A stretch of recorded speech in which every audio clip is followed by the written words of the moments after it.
Hi guys, welcome back to my channel. Today we are talking about all of the books that I read in February. I felt like it was a pretty good month. I read 13 books, so for it being a shorter month, I feel like that's pretty good. Granted, a big chunk of them were short stories from Amazon because they do those like holiday short stories, and they came out with new ones for Valentine's Day, so of course I had to read them all, so I read like 3 or 4 of them. I don't have a ton physically with me because a lot of them were those short stories on Kindle or just other books that I read via library, app, Kindle, or just own a copy of them. So I only have 5 physical books with me to show you. Sadly, the rest of the 13 will just all be pictures, so sorry in advance for that. I guess we can just get right into it. Like I said, I read 13 books. I had no DNFs. Have not had a DNF so far this year, so that's exciting. And then out of those 13 books, the genre breakdown, I read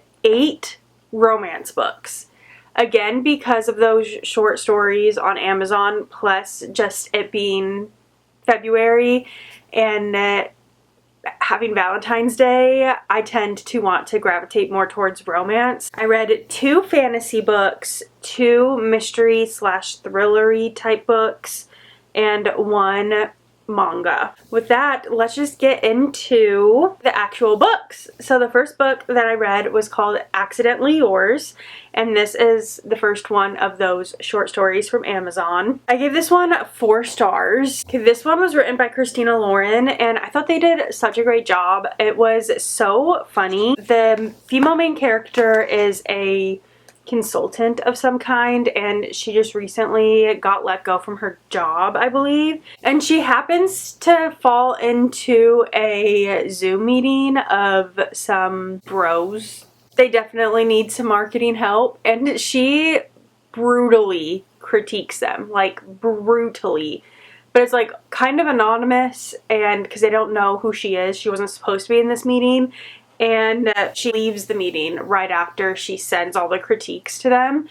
But it turns out that the owner, CEO, whatever of this company happens to be her neighbor in her building, and it's a neighbor that she has a crush on. He offers to hire her before he knows who she is, and so she's starting to crush on the boss, but she doesn't know that it's her neighbor that she also has a crush on. It was just really cute. I really enjoyed it. And then I read my first 5-star read of the year, and it was Until Next Time by Darren May.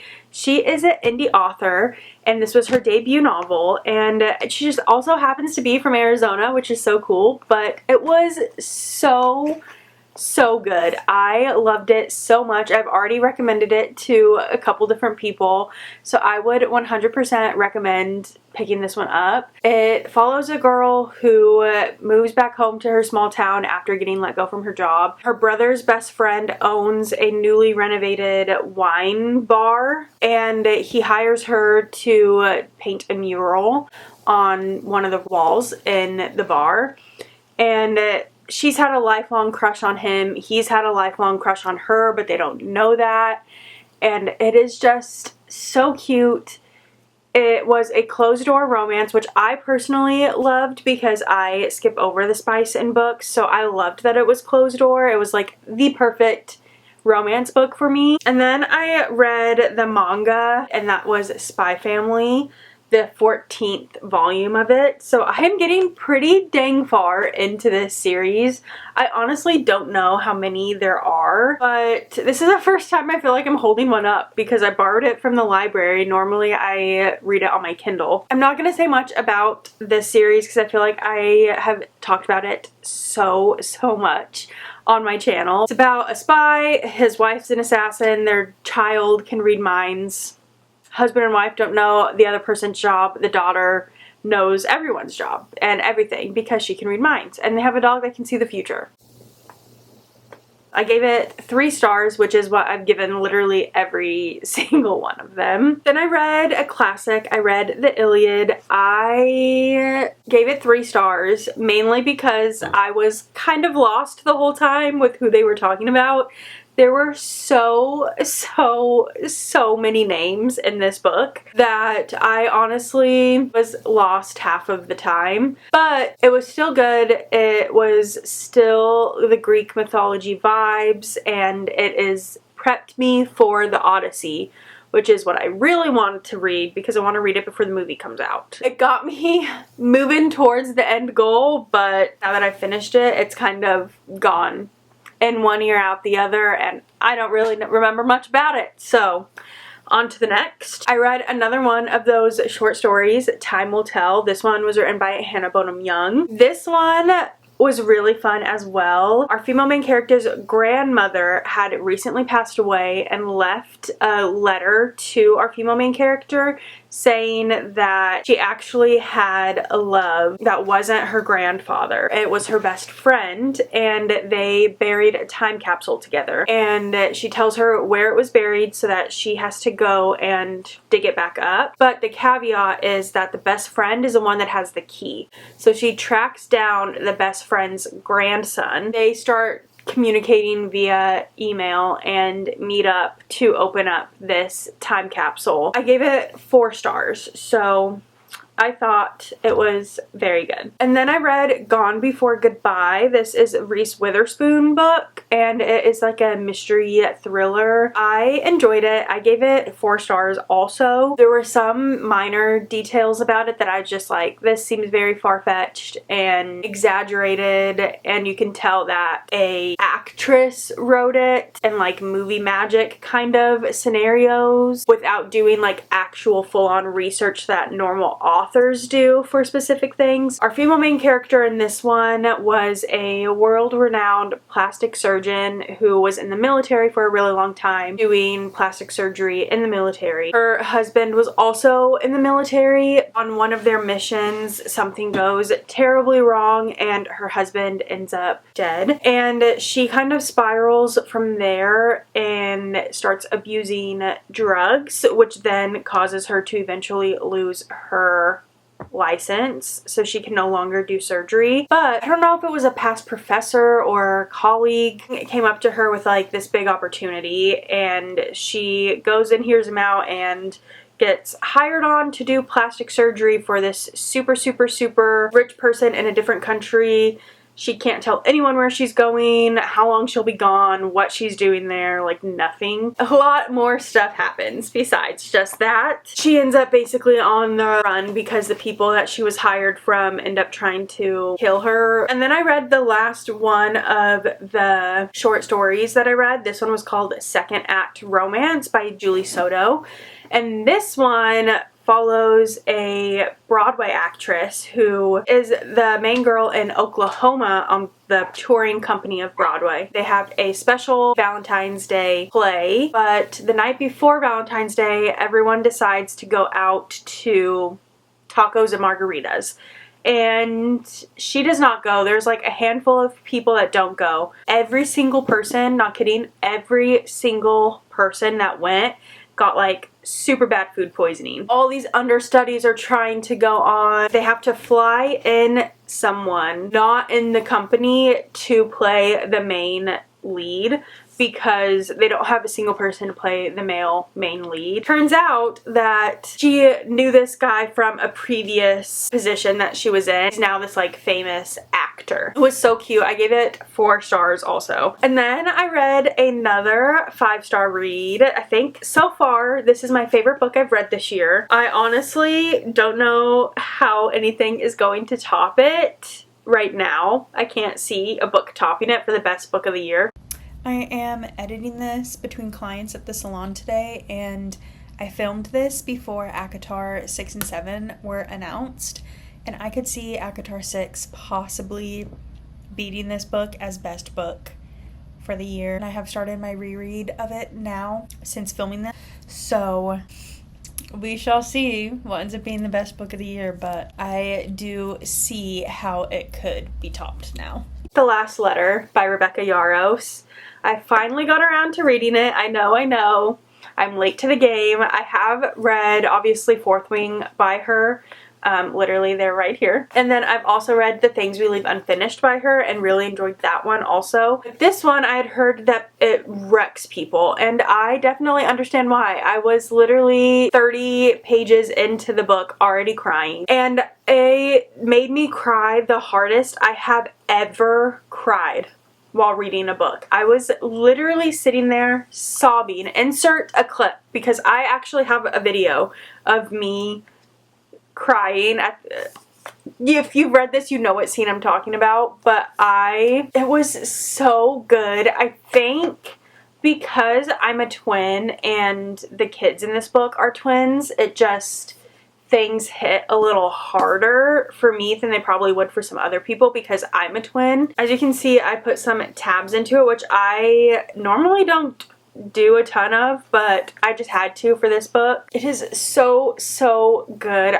My heart breaks for our female main character of this book because she literally goes through the unimaginable one right after the other. I just could not imagine living through what she's lived through and still going every single day. I don't want to say too much about what the book is about, because I feel like it could spoil some things, but please go read it. Please go read it. And then I read The Right Move by Liz Tom Ford. I don't know how you pronounce her last name. I enjoyed it. I gave it 4 stars. I have so many friends that love this series, and I'm enjoying it. I think I did like this one, I think a little bit more than the first one, but I am not, like I said earlier, not the biggest spice person, and there is quite a few things that I have to skip over in these books, especially this one. I felt like it was pretty spicy, so I felt like I was skipping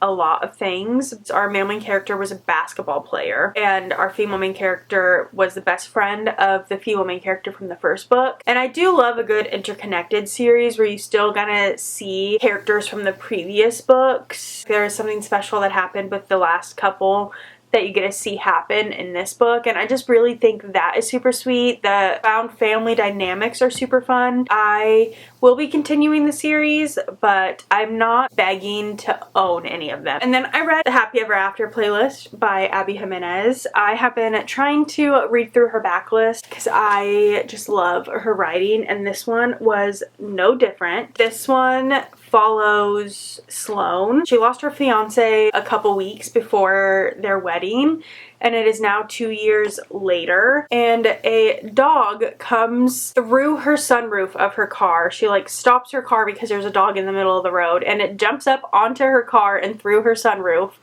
And she is trying to get in touch with the owner weeks later, and he finally gets back in touch with her, but he has been in Australia for work, and that's why he wasn't able to get a hold of her. And so she ends up staying and watching the dog while he is away in Australia, and then when he comes back home, they go out on a date and they start really liking each other and seeing each other. But then it turns out that he is like a super well-known musician, and he is going to be leaving on tour soon. I really enjoyed it. I gave it 4.5 stars. I love Abby Jimenez writing, so everything I've read from her, I think the lowest I've given any of her books is a 4 star. And then I was so lucky and got a arc for Dolly All the Time by Annabelle Monaghan. I don't know how to pronounce her last name, but NetGalley gave me an arc, so I read that, and it was so cute. It was my first ever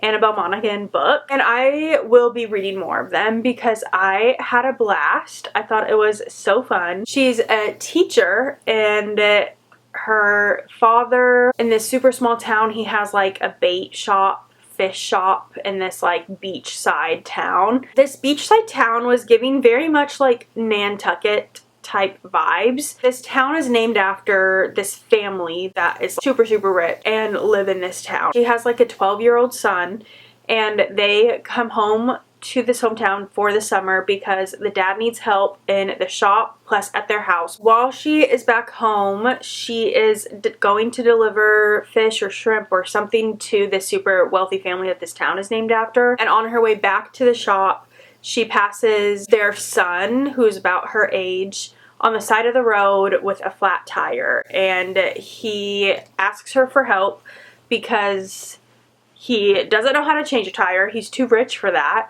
and his phone is dead, so he can't call for help. So she ends up changing his tire for him, and then the next day it turns out that his fiance had cheated on him and made headlines with it, and then he made headlines because someone took a picture of her changing his tire. They made it seem like he now has a new girl and he was teaching her how to change a tire. So he ends up going to her and basically hiring her to be his fake girlfriend. It comes out May 26th, so definitely keep your eye out for that one because it was really cute and I would recommend it. I gave it 4 stars. And then I read Once Upon a River. This one was kind of also like mystery vibes. I ended up giving it 3 stars. It wasn't my favorite, but it was still interesting. This town is on a river, and one night there's a really bad storm and this guy comes bustling into the inn of this town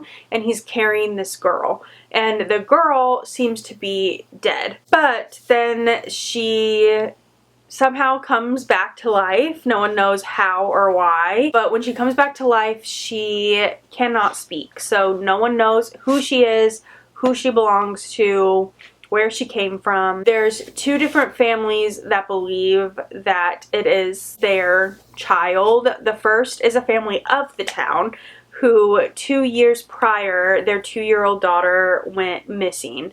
She was kidnapped. And so they believe that this 4-year-old little girl is now their daughter coming back home to them. And then the other family that thinks that it could be theirs, it's this guy, he's like older.